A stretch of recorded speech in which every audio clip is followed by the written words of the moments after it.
Wojak wakes up at 5 a.m. every day to get ready for work. He has to because he needs to look his best, get dressed up, prepare his breakfast and lunch, then drive an hour to get to work, and he has to make sure that he gets there at least 15 minutes early just in case something happens. Then he gets an hour-long lunch break, but he's so stressed out from being micromanaged by his boss that he just ends up working through lunch and spends a bunch of money on expensive coffee and snacks. Then, after a long day, he drives an hour home and spends even more money on gas. He's exhausted when he gets home and he only has the energy to sit in front of his screen watching Netflix while scrolling through his TikTok videos. Elon has a remote job, so he sleeps in until 7:30 and starts working at 8 a.m. while eating his breakfast. His boss isn't a micromanager and only cares about the quality of his work and doesn't care how he works. So he gets to play music while working and can even go to a cafe if he wants to. When he gets an hour-long lunch break, it's actually an hour and he's able to do errands whenever he needs to. He can also travel and go on vacation, and his boss doesn't care as long as he reports for work and the work is good. Be like Elon, not like Wojak. Look, the world is not what it used to be. 68% of people would prefer to work fully remote jobs, and 94% of people want to work remote or hybrid jobs. And at the same time, most employers say shifting to a flexible work model actually increases productivity. And this makes sense because employees are happier and employers don't have to pay for expensive office buildings. And since the whole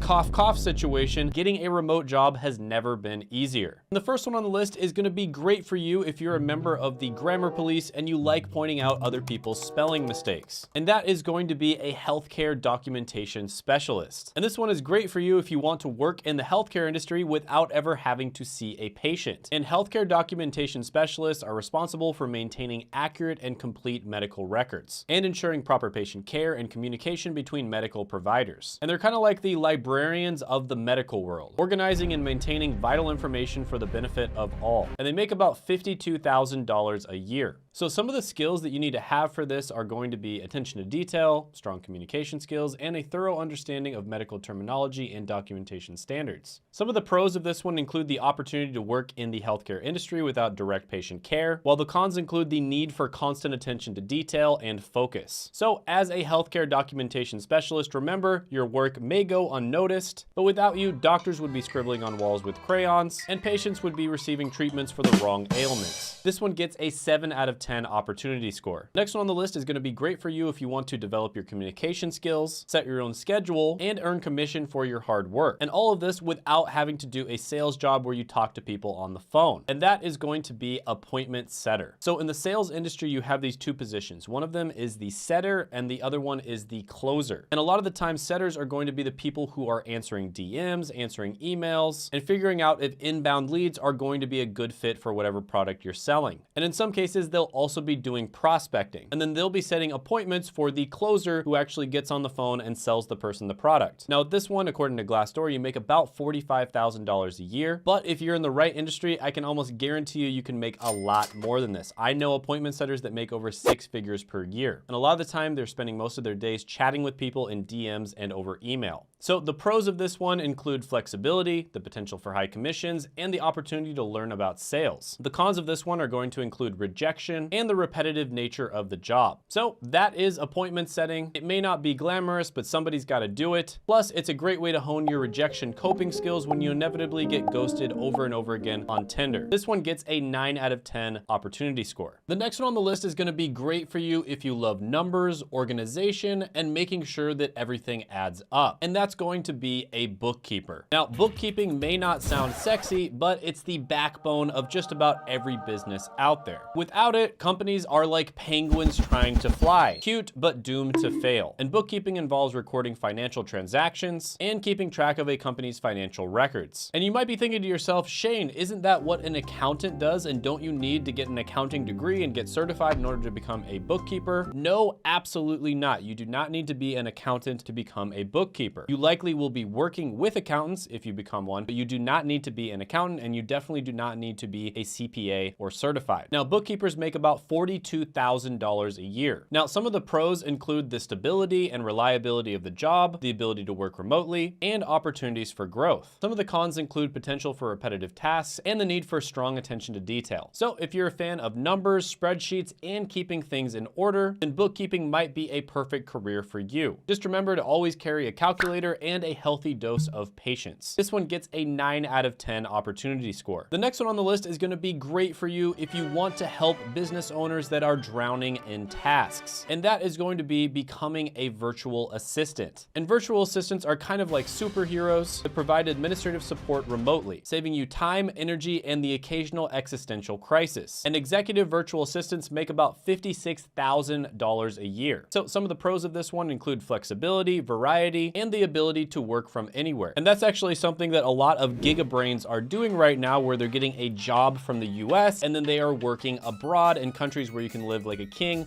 on $1,500 a month. While some of the cons include isolation and the need to market yourself. So in a world of chaos and clutter, virtual assistants are the unsung heroes who keep the peace and tidy up the mess. This one gets a 7 out of 10 opportunity score. Now the next one on the list is going to be great for anyone who's ever wanted to be a car salesman, but also wants to sleep soundly at night. And that's going to be Medicare insurance sales. And this is where you're going to be helping seniors navigate the labyrinth of healthcare insurance. Now healthcare insurance in the US is a giant freaking mess. I could probably make an entire channel talking about healthcare and insurance in the US alone. And by properly helping seniors navigate this giant mess, you can save them thousands, tens of thousands, and even hundreds of thousands of dollars. And health insurance agents make about $61,000 a year according to Glassdoor. But you can make a lot more than this. In fact, there are many people making 6 figures, and you can even make into the 7 figures if you're working for the right company. So some of the pros of this one include a flexible schedule, the ability to work from home, and the potential for high earnings. Some of the cons of this one include a steep learning curve, a competitive market, and the emotional toll of dealing with seniors who are often in need. So if you want to help seniors, you have a heart of gold, and you have the patience of a saint, this one might be great for you. I'm going to give this one an 8.5 out of 10 opportunity score. The next one on the list might be for you if you're a connoisseur of content. That's right. If you're somebody who consumes a lot of content online and you think that you have a refined taste, you might want to check out the job of content strategist. And a content strategist is responsible for creating and implementing a plan to produce and distribute content that is relevant, engaging, and valuable to a target audience. And content strategists are kind of like chefs, carefully selecting and combining the right ingredients to create a mouth-watering dish that leaves the audience wanting more. And content strategists make about $70,000 a year according to Glassdoor. Now this is another one where there is a ton of opportunity. I know content strategists on YouTube that make well into the 7 figures per year. So some of the pros of being a content strategist are the ability to be creative, work remotely, and have a positive impact on a company's online presence. Some of the cons include the pressure to constantly produce high quality content and the need to stay up to date with ever evolving technology and platforms. This one gets an opportunity score of 9.5 out of 10. Now the next one on the list might be great for you if you want to make more money than a doctor without having to train for 20 years and be exposed to people's bodily fluids. And that is going to be high ticket sales. And high ticket sales is the art of selling high priced products and services. And a lot of the time you're going to be selling to business owners. And the reason for that is because a lot of the time the things you're going to be selling are going to be over $10,000. And there are a lot of consultants, coaches, and service providers that sell these high ticket services and products. Now, this is not for everybody, but if you can get good at the skill of sales, you're pretty much set for life. And if you look up high ticket sales on Glassdoor, you'll see they make about $118,000 a year on average. And the best high ticket salespeople can easily hit the 7-figure mark as well. So the pros here include high earning potential, flexible schedules, and it can be done remotely. The cons here are that it can be a high pressure and stressful environment. It requires resilience and persistence. You're probably going to suck at it a lot at first, and it may require a long sales cycle. This one gets a 9.5 out of 10 opportunity score. The next one on the list might be great for you if you want to break into the healthcare industry and help it to keep running without ever having to leave your house. And that is going to be medical coding and billing. And basically, this is the process of translating medical procedures and diagnoses into codes for insurance billing purposes. And so you're almost like a translator that turns complex medical information into a language that insurance companies can understand. Now, this one, like most of the other ones on this list, is relatively easy to get into. It doesn't require a college degree or previous experience, and you make on average about $41,000 a year. Some of the pros of this one include a high demand for workers, the ability to work remotely, and competitive pay. Some of the cons may include repetitive work and a lot of time sitting at a desk. This one gets an 8 out of 10 opportunity score. By the way, one of my videos that got the best feedback is the 13 remote jobs that do not require any experience,